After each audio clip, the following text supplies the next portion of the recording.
നമസ്കാരം.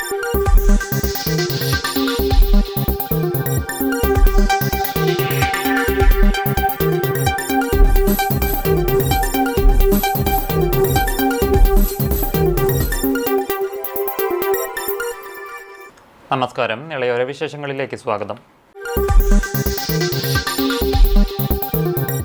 പട്ടാമ്പിയിൽ വാഹനാപകടത്തിൽ യുവാവിന് ദാരുണാന്ത്യം. പട്ടാമ്പി വീരമണി കോളനിയിൽ 30 വയസ്സുള്ള അർജുൻ ഗിരിയാണ് മരിച്ചത്. കനറ ബാങ്ക് ജീവനക്കാരനാണ്. വെള്ളിയാഴ്ച രാവിലെ 9:30 മണിയോടെയാണ് പട്ടാമ്പി കോടതിക്ക് സമീപത്ത് അപകടമുണ്ടായത്.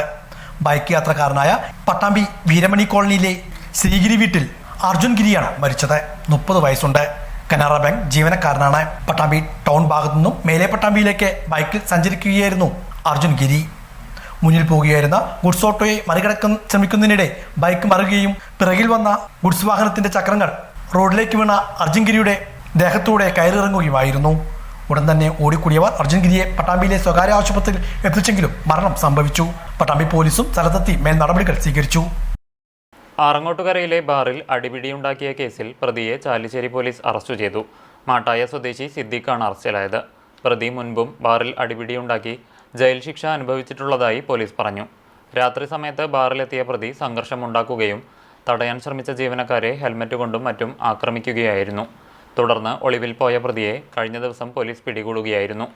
അറസ്റ്റിലായ സിദ്ദീഖിനെ കോടതിയിൽ ഹാജരാക്കി റിമാൻഡിൽ വിട്ടു. SI-മാരായ ശ്രീലാൽ, അരവിന്ദാക്ഷൻ, മറ്റ് പോലീസ് ഉദ്യോഗസ്ഥരായ ധർമ്മേഷ്, റഫീഖ്, ശ്രീജിത്ത്, ബെന്നി എന്നിവരുൾപ്പെട്ട സംഘമാണ് പ്രതിയെ പിടികൂടിയത്. പെരിങ്ങോട് സ്വദേശിയായ യുവാവിനെ കുഴിയിൽ മരിച്ച നിലയിൽ കണ്ടെത്തിയ സംഭവത്തിൽ മരണകാരണം വീഴ്ചയിലുള്ള കനത്ത ആഘാതം മൂലമെന്ന വിവരം. കൂറ്റനാട് പെരിങ്ങോട് സ്വദേശി നീട്ടിയത്തുപടി പരേതനായ അയ്യപ്പൻ്റെ മകൻ 40 വയസ്സുള്ള മഹേഷിനെയാണ് കഴിഞ്ഞ ദിവസം കാലത്ത് കുഴിയിൽ മരിച്ച നിലയിൽ കണ്ടെത്തുന്നത്. പെരിങ്ങോട് ഹൈസ്കൂൾ മൈതാനത്തിന് സമീപം നിർമ്മാണം പുരോഗമിക്കുന്ന കെട്ടിടത്തോട് ചേർന്നുള്ള 7.5 അടിയോളം ആഴം വരുന്ന കുഴിയിലാണ് മൃതദേഹം കണ്ടെത്തിയത്.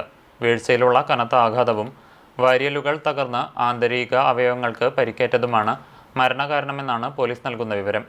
വ്യാഴാഴ്ച രാവിലെ കെട്ടിടത്തിൽ ജോലിക്കായി എത്തിയവരാണ് മൃതദേഹം കണ്ടത്. പാലക്കാട് റവന്യൂ ജില്ലാ സ്കൂൾ ശാസ്ത്രമേളയ്ക്ക് പട്ടാമ്പിയിൽ സമാപനം. 3 ദിവസങ്ങളിലായാണ് മേള നടന്നത്. സമാപന ദിവസവും വിവിധ ഇനങ്ങളിൽ മത്സരങ്ങൾ നടന്നു. പട്ടാമ്പി ഗവൺമെന്റ് ഹൈസ്കൂളും UP സ്കൂളുമായാണ് പാലക്കാട് റവന്യൂ ജില്ലാ സ്കൂൾ ശാസ്ത്രോത്സവം നടത്തി വന്നിരുന്നത്. സമാപന ദിവസം രാവിലെ മുതൽ ശാസ്ത്രമേള, സാമൂഹ്യശാസ്ത്രമേള എന്നിവയിലെ മത്സരങ്ങളാണ് നടന്നത്. ശാസ്ത്രമേളയിൽ വിദ്യാർത്ഥികളുടെയും അധ്യാപകരുടെയും മത്സരങ്ങൾ ഉണ്ടായിരുന്നു.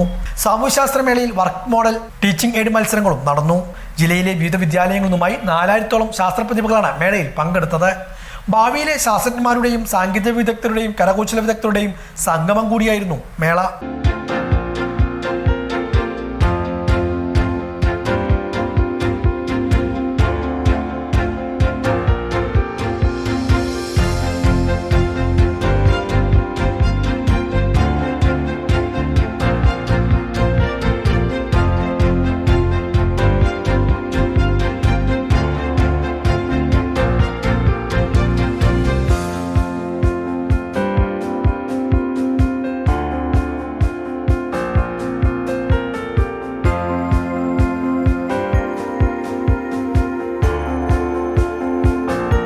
കുട്ടിശാസ്ത്രജ്ഞന്മാരുടെ ശ്രദ്ധേയമായ നിരവധി കണ്ടുപിടുത്തങ്ങൾക്ക് സാക്ഷ്യം വഹിച്ചാണ് പാലക്കാട് റവന്യൂ ജില്ലാ ശാസ്ത്രോത്സവത്തിന് കൊടിയിറങ്ങുന്നത്.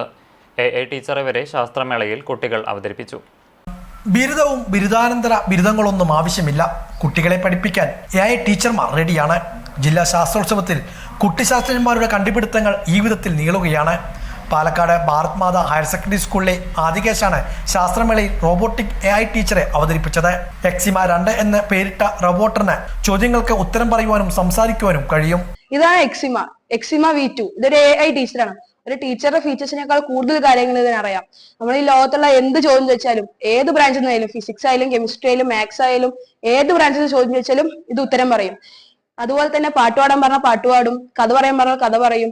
ഇത് എല്ലാം എക്സിമയുടെ ബ്രെയിൻ എന്ന് പറയുന്നത് തന്നെ ഇൻഫറൻഷ്യൽ കമ്പ്യൂട്ടർ ചിപ്പ് എന്ന് പറയുന്ന ചിപ്പാണ്. അതിൽ നമ്മൾ ജെമിനി ആയി കണക്ട് ചെയ്തിട്ടാണ് ഈ ഫീച്ചേഴ്സ് ഒക്കെ എടുക്കുന്നത്. അതുപോലെ തന്നെ ഇതിന് മൂവ് ചെയ്യാൻ സാധിക്കും. എക്സിമയ്ക്ക് മൂവ് ചെയ്യാൻ സാധിക്കും. അത് ആർഡിനോ യുഎൻഒ ഉപയോഗിച്ചിട്ടാണ്. അതിൽ നമുക്ക് വോയിസ് കൺട്രോളും ചാറ്റും അതുപോലെ തന്നെ ഗെയിം പാഡ് യൂസ് ചെയ്ത് കൺട്രോൾ ചെയ്യാൻ സാധിക്കും. AI ടീച്ചർ തന്നെയാണ് എനിക്ക് എന്റെ ചെറുപ്പം മുതലേ ഉള്ള ഒരു എയിമാണ്, ഒരു റോബോട്ടിക് സയന്റിസ്റ്റ് ആണെന്ന്. അതിന്റെ ചെറിയ സ്റ്റെപ്പ് ആയിട്ടാണ് എനിക്ക് എക്സിമയെ തോന്നുന്നത്. എന്റെ പാരന്റ്സ് തന്നെയായിരുന്നു, പപ്പയും അമ്മയായിരുന്നു മോട്ടിവേഷൻ. അതായത് കുറെ പ്രാവശ്യം ഫെയിൽ ആയിരുന്നു. ഇതിന്റെ എക്സ്മ V1 ഒരു ഫെയിലിയർ ആയിരുന്നു. പക്ഷെ അതിൽ നിന്ന് ഞാൻ തളർന്നിരുന്നപ്പോ എന്റെ പപ്പയും അമ്മയാണ് മോട്ടിവേറ്റ് ചെയ്ത് ഇത്ര വലിയ ISRO ഒക്കെ ഫെയിൽ ആവണം, അപ്പൊ ഈ ചെറിയ സാധനം അതൊന്നും കുഴപ്പമില്ല, നീ അടുത്തതിലേക്ക് അവര് മോട്ടിവേറ്റ് ചെയ്തു. ഗെയിം പാഡും പ്ലേ സ്റ്റോറും ചാറ്റും ഉപയോഗപ്പെടുത്തിയാണ് ആദികേശിന്റെ ഈ പരീക്ഷണം. 4 മാസം എടുത്താണ് ഇതിന് രൂപം നൽകിയത്. 25,000-ഓളം രൂപ ചെലവ് വന്നു. സൗത്ത് ഇന്ത്യൻ ലെവൽ റോബോട്ടിക് മത്സരത്തിൽ 1ാം സ്ഥാനം നേടിയിട്ടുണ്ട്. കൺട്രോള് നമ്മൾ മൂവ് ചെയ്യണതിനെ ആർഡിനോ ബ്ലൂടൂത്ത് കൺട്രോൾ വെച്ചിട്ടാണ്. പിന്നെ സംസാരിക്കുന്നത് നമ്മളിപ്പോ ഫോണിലെ സിരി അതൊരു വേക്ക് വേർഡ് ആണല്ലോ, അതുപോലെ അലക്സ എന്ന് വിളിച്ചാൽ അത് തിരിച്ച് മറുപടി തരിക. അതുപോലെ തന്നെ ഇതിന്റെ ഒരു വേക്ക് വേർഡ് ആണ് കമ്പ്യൂട്ടർ എന്ന്. നമ്മൾ കമ്പ്യൂട്ടർ എന്ന് വിളിച്ചാലേ അത് തിരിച്ച് മറുപടി തരുന്നു. പാലക്കാട് പുതുനഗരം IMHS സ്കൂളിലെ 8ാം ക്ലാസ് വിദ്യാർത്ഥികളായ സഹലും ഹാനിയും സിൽ മോഡൽ വിഭാഗത്തിൽ അവതരിപ്പിച്ച പാലക്കാട് സ്മാർട്ട് സിറ്റിയുടെ രൂപകൽപ്പനയായിരുന്നു. ആധുനിക ടൗൺഷിപ്പായിരുന്നു ഇവർ മേളയിൽ അവതരിപ്പിച്ചത്. ടൗൺഷിപ്പിൽ റോബോട്ടുകൾക്കും വലിയ സ്ഥാനം ഇവർ നൽകുന്നുണ്ട്. സ്മാർട്ട് ഫാമിംഗ് ടെക്നോളജിയും ഇവർ ഇതിൽ കൊണ്ടുവന്നിട്ടുണ്ട്. Welcome to AI and sustainable smart city. ഞങ്ങൾ ഉണ്ടാക്കിയിരിക്കുന്നത് AI കൊണ്ടും സസ്റ്റൈനബിൾ ആയിട്ടുള്ള കാര്യങ്ങൾ കൊണ്ടും ഒരു മോഡേൺ ആയിട്ടുള്ള സ്മാർട്ട് സിറ്റിയാണ്. ഇതിൽ ഞങ്ങൾ AI കൊണ്ടുവന്നിരിക്കുന്നത് ഹോസ്പിറ്റലുകളിലും സ്കൂളുകളിലും എയർപോർട്ടുകളിലും പിന്നെ വേസ്റ്റ് മാനേജ്മെന്റ് സ്ഥലങ്ങളിലും. ഇതിൽ എയർപോർട്ട് എന്നത് പാലക്കാട് ഇന്റർനാഷണൽ എയർപോർട്ടാണ്. കാരണം ഫ്യൂച്ചറിൽ പാലക്കാടും ഒരു എയർപോർട്ട് വേണമെന്ന് എല്ലാവരുടെയും ആഗ്രഹമാണ്. അടുത്തതായിട്ട് ഇതിൽ ഞങ്ങൾ സസ്റ്റൈനബിൾ ഡെവലപ്മെന്റ് ഉപയോഗിച്ചിരിക്കുന്നത് സ്മാർട്ട് ഫാമിംഗ്സ് ആണ്. Hydroponic, aeroponic, vertical farming, aquaponic, mulching and drip irrigation ഇതെല്ലാമാണ് ഞങ്ങൾ ഇതിൽ ഉപയോഗിച്ചിരിക്കുന്നത്. ബയോഗ്യാസ് എന്നാൽ നമുക്കിത് ബയോ വേസ്റ്റ് കൊണ്ടുവന്നിട്ടാൽ ബയോഗ്യാസായി മാറുകയും ബയോഗ്യാസിന്റെ സ്റ്റേഷൻ അടിയിലൂടെ പോയി എല്ലാ വീടുകളിലേക്കും ബയോഗ്യാസ് എത്തുകയും ചെയ്യുന്നു. പട്ടാമ്പിയിൽ നടക്കുന്ന ജില്ലാ ശാസ്ത്രോത്സവത്തിന്റെ പ്രധാന പന്തൽ കനത്ത മഴയിലും കാറ്റിലും തകർന്നു വീണു. ആളപായമില്ല.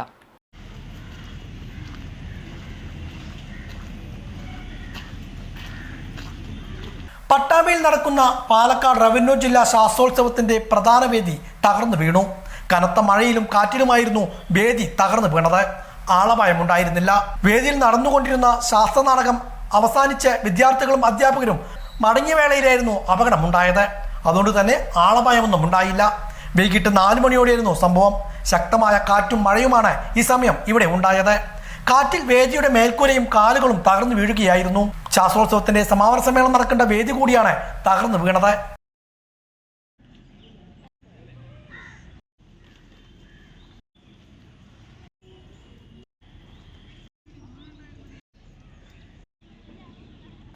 പട്ടാമ്പി സെൻട്രൽ ഓർച്ചാർഡിന്റെ നവീകരണത്തിന് തുടക്കം. ഫാം ടൂറിസം നിർമ്മാണോദ്ഘാടനവും കൂൺഗ്രാമം പദ്ധതിയുടെ ഉദ്ഘാടനവും മന്ത്രി P. പ്രസാദ് നിർവഹിച്ചു. കൃഷി വകുപ്പിന് കീഴിൽ പ്രവർത്തിക്കുന്ന പട്ടാമ്പി സെൻട്രൽ ഓർച്ചാർഡ് 5 കോടി രൂപ ചെലവിലാണ് നവീകരിക്കുന്നത്. ഫലവൃക്ഷ തൈകളുടെയും പച്ചക്കറി തൈകളുടെയും ഉൽപാദനവും വിപണനവും നടക്കുന്ന ഈ കേന്ദ്രം വർഷങ്ങൾക്ക് ശേഷമാണ് നവീകരണ പാതയിലേക്ക് കടക്കുന്നത്.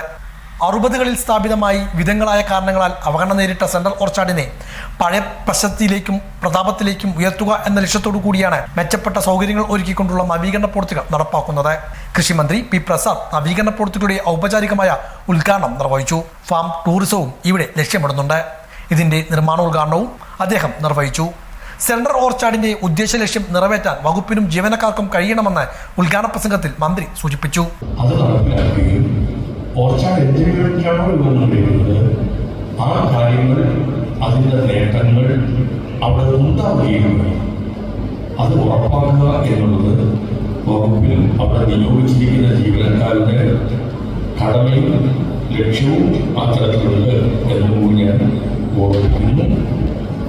അത് മുമ്പോട്ട് പോകും എന്ന് തന്നെയാണ്, ആ അർത്ഥത്തിൽ മുമ്പോട്ട് പോകും എന്ന് തന്നെയാണ് ഞങ്ങൾ പ്രതീക്ഷിക്കുന്നത്. മറ്റൊന്ന് നമ്മുടെ കൂൺഗ്രാമത്തിൻ്റെ കാര്യമാണ്. കേരളത്തിൽ 100 കൂൺഗ്രാമങ്ങൾ ഉണ്ടാവണം എന്ന് ആഗ്രഹിച്ചു. കേരളത്തിലെ പരിചയമില്ലാത്ത ഒരു പദ്ധതിയായിരുന്നു. കൃഷി പരിചയമുണ്ട്, അപൂർവമായി പലയിടങ്ങളിലും തന്നെ കൃഷി ചെയ്തിരുന്നു. കൂൺ കഴിക്കാറുമുണ്ടായിരുന്നു.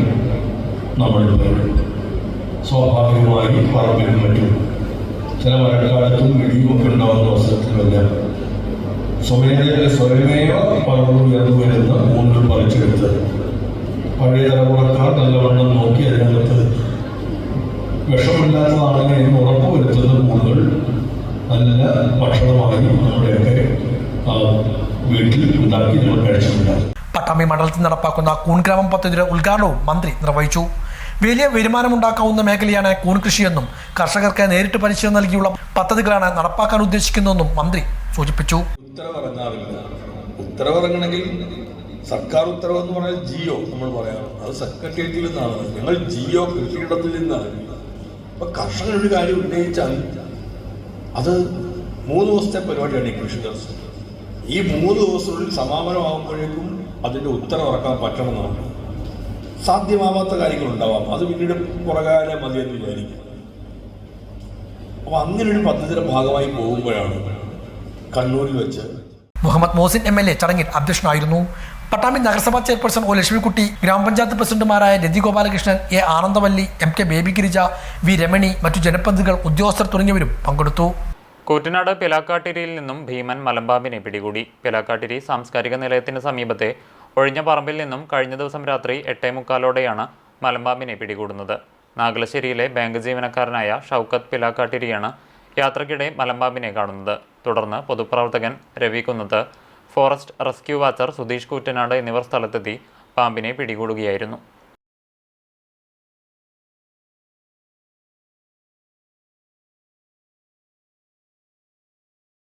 തിരുമിറ്റക്കോട് ഇരുങ്കുറ്റൂർ ശ്രീ കൊടലൂർക്കാവ് ക്ഷേത്ര കമ്മിറ്റിയും ചെറുതുരുത്തി PNNM ആയുർവേദ മെഡിക്കൽ കോളേജും ചേർന്ന് 15ാമത് സൗജന്യ ആയുർവേദ മെഡിക്കൽ ക്യാമ്പ് നടത്തുമെന്ന് ഭാരവാഹികൾ വാർത്താസമ്മേളനത്തിൽ അറിയിച്ചു.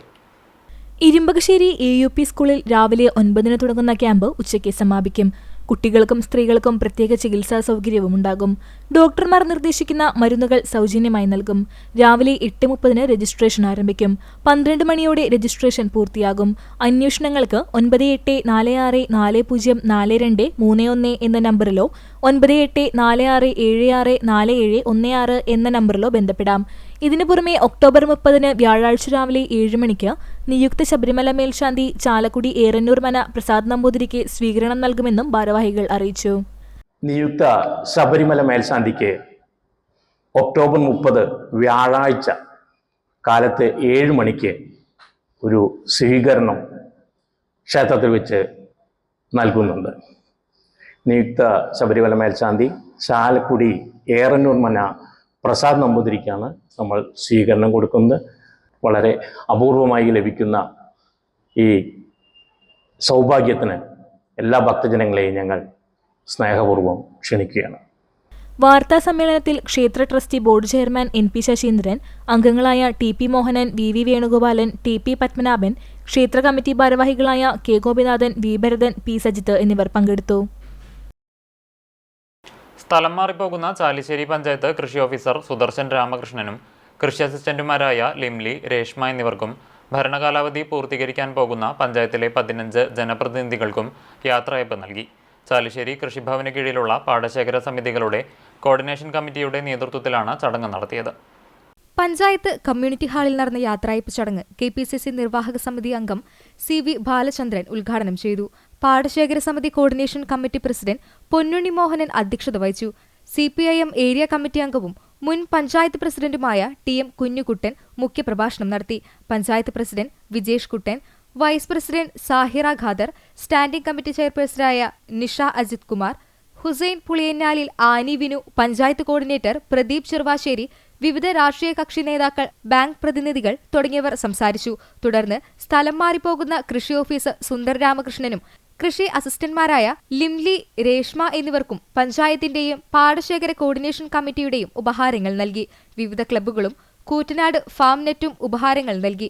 യാത്രയയപ്പ് യോഗത്തിന് പാടശേഖര coordination committee secretary PB Sunilkumar സ്വാഗതവും കർഷകയായ K സുജാത നന്ദിയും പറഞ്ഞു.